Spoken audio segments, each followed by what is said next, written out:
So then, in the metaphysical sphere, the mystic is the one who feels that everything that happens is in some way harmonious, is in some way right, is in some way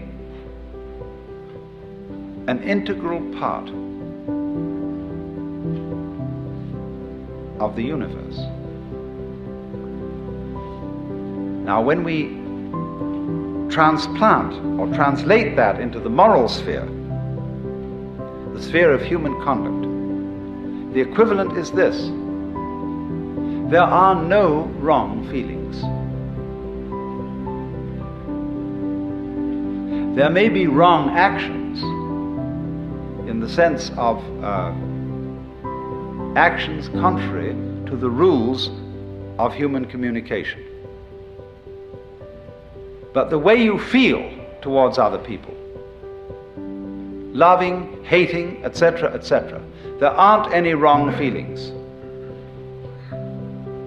And so to try and force one's feelings to be other than what they are is absurd, and furthermore dishonest.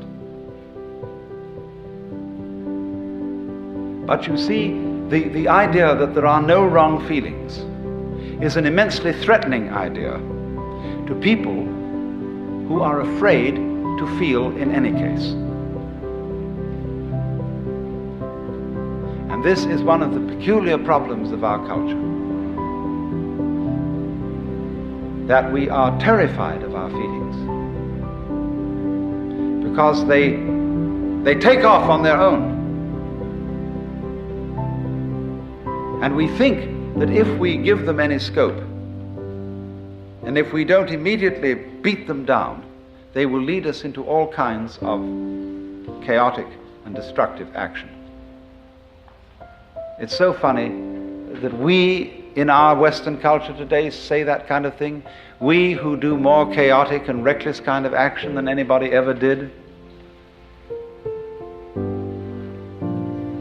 But if, for a change, we would allow our feelings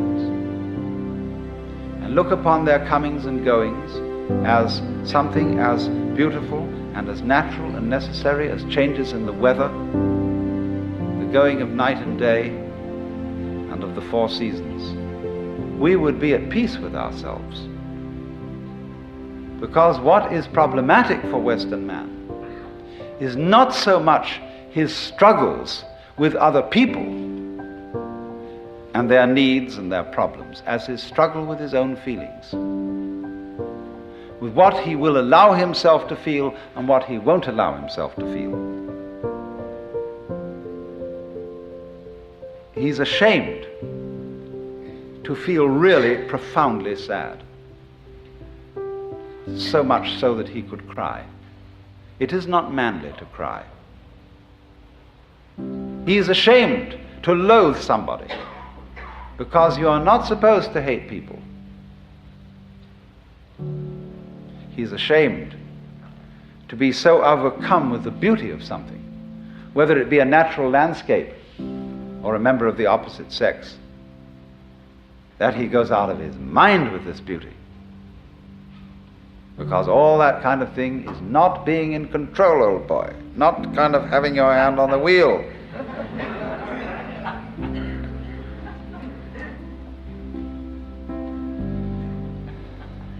But it is because, you see, we don't go with that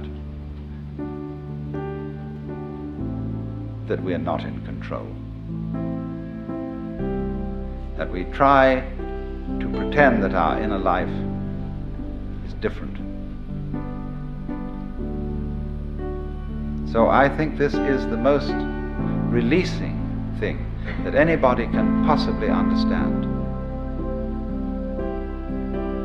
That your inner feeling is never wrong. That's to say, what you feel, it's never wrong that you feel that way.